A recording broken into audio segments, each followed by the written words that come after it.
So ngayon, pag-uusapan natin, bakit? Bakit nga ba merong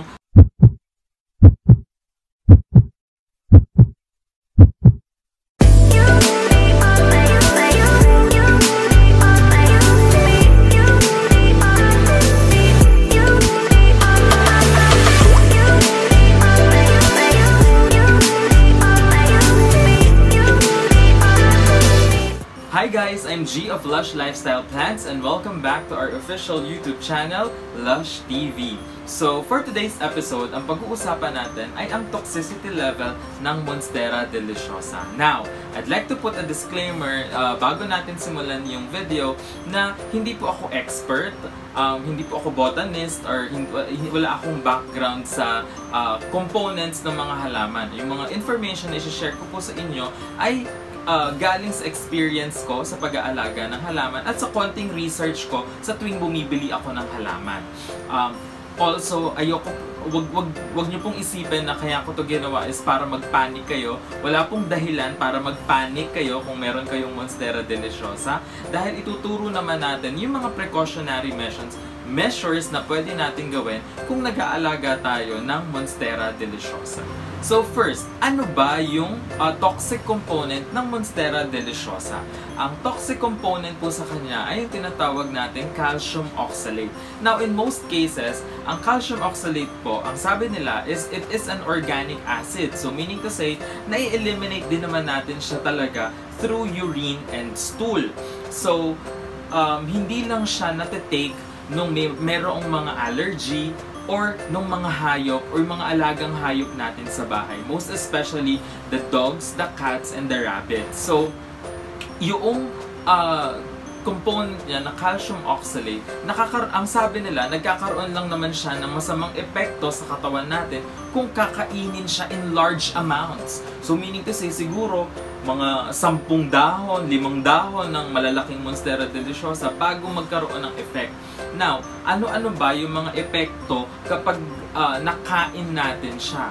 Okay? Kapag nakain siya, ang nagiging epekto is nahihilo, nagsusuka, naglalaway, at saka yung iba namamaga yung bibig or yung lalamunan.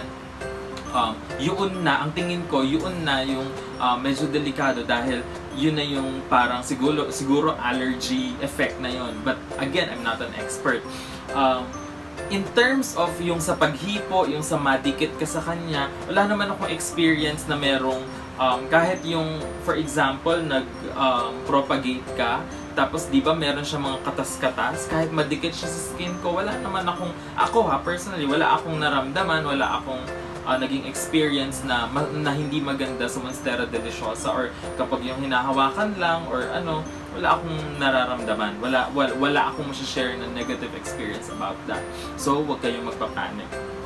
And ang kailangan mag-ingat is yung mga siguro yung mga kids. Pero ang mga kids naman kasi madaling pagsabihan, 'di ba? And sabi ko nga kanina, in large amounts lang naman siya nagiging harmful sa katawan dahil nga technically speaking, organic acid pa rin naman yung calcium oxalate.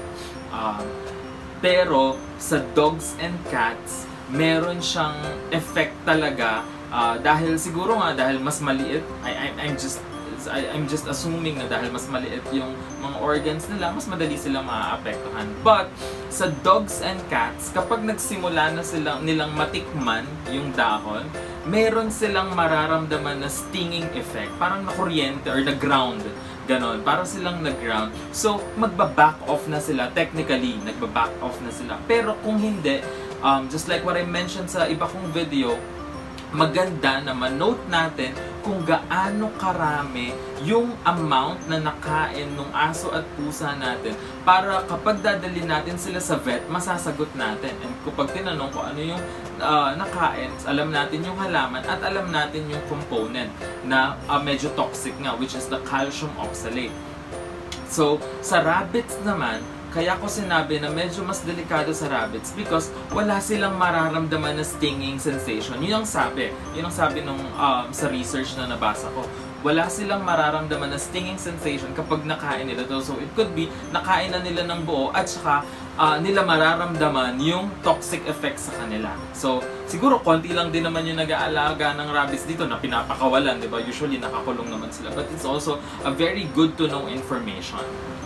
Ayan, sorry guys, time first muna kasi baka kasi naririnig nyo rin sa background ngayon, medyo siguro baka maingay, so sorry for that kasi medyo umuulan ngayon and yung panahon nga natin, napansin nyo medyo umuulan, so isingit ko na din kung papaano ko inaalagaan yung mga halaman, most especially the Monstera Deliciosa and other plants ngayong umuulan.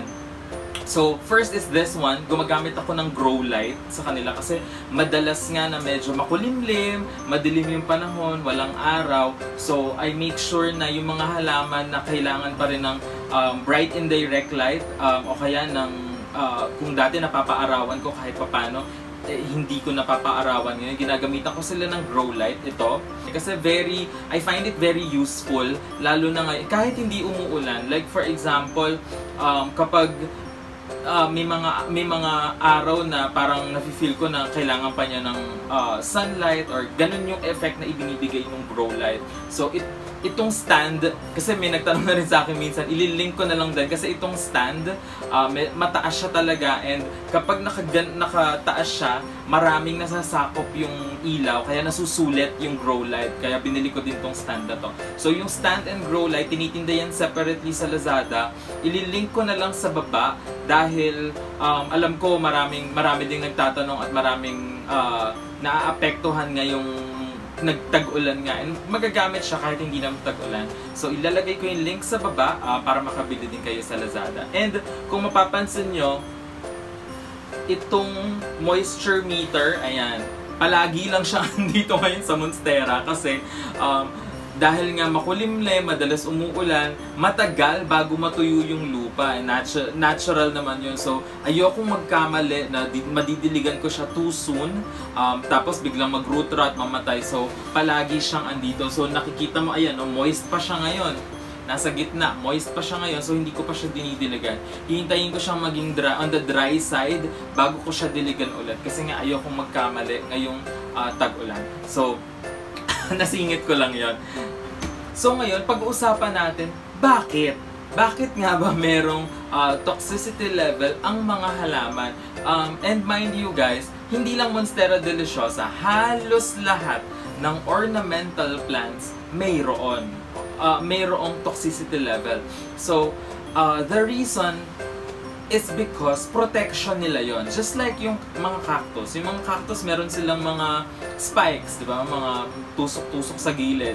So, yun ay primarily to protect them pwedeng sa tao, pwedeng sa insekto, or pwede sa hayop. Yun yung, kumbaga parang self-defense nila eh. Itong mga halaman na to, kaya pag nakita nyo sa forest, or kahit sa ibang lugar, kung yung mga hayop na talagang doon din nakatira, bihira na gagalawin sila. Kasi kahit yung mga hayop doon, alam na meron din silang toxicity level. Siguro based on their experience, I don't know. Pero kaya natin sila nakikita on their good form kapag kinukuha or nakikita natin sa natural habitat nila, maganda sila, maayos sila, hindi sila kinakain ng ibon, hindi sila kinakain ng mga kung ano-anong hayop. It's because meron nga silang protection. And yun yung toxicity level na mayroon sa mga halaman na to. So yun yung reason. And hindi natin kailangan magpanic dahil ang kailangan lang naman natin is precaution sa pag-aalaga. For example, ilagay mo sila sa mga areas na hindi maaabot ng pets, 'di ba? Or it could be na kung nasa labas naman yung pets mo, nasa loob ng bahay itong plant, walang problema, 'di ba? And kung for example, puro adults naman kayo sa bahay. So, wala din magiging problema dahil madali namang sabihan din yung mga matatanda. Or yung mga bata naman, pwede mo silang turuan na ito hindi ito kinakain, pang display lang natin siya, ganyan. So, Yun lang yung kailangan nating tandaan. And again, ulitin ko po ulit, hindi ko po ginawa itong video na to para magpanic kung sino man. These are just good to know pieces of information na I felt na kailangang ma-share at malaman ninyo. Yun lang, I hope you take note, and kung gusto nyo pang mag-research, you could also siguro punta kayo sa Google or punta kayo sa ibang trusted resources para makapaghanap din kayo ng ibang information, kasi yung mga baka nga limited lang yung information na ibigay ko sa inyo. So we hope na meron kayong bagong natutunan sa episode natin today. If you have questions, as usual, put it on the comment section. Sinasagot namin silang lahat. And we also built a small community sa Facebook via our plant lovers Facebook group. We hope na maka-join kayo. May link din sa baba. Napakasaya ng mga nagiging discussion. Very informative and very healthy yung mga nagiging conversation. Kung meron kayong tanong ng mga care tips, nasasagot namin sila real time. So we hope na maka-join kayo sa Plant Lover Community group natin sa Facebook. Again, yung link nasa description box. I-click mo lang yan. It will already serve as the invitation. Makaka-join ka na sa group. Dahil meron kaming pine-prepare na giveaway para sa members ng group na yon and para sa subscribers namin dito sa YouTube. So please make sure abangan nyo yung susunod na video. Mag-subscribe na kayo ngayon. Mag-join kayo dun sa Facebook group and turn on the notification bell dito sa YouTube para sa next upload namin, ma-notify ka dahil dun namin i-announce yung mechanics sa first ever giveaway namin dito sa YouTube. That's it for our video this week. See you on the next video.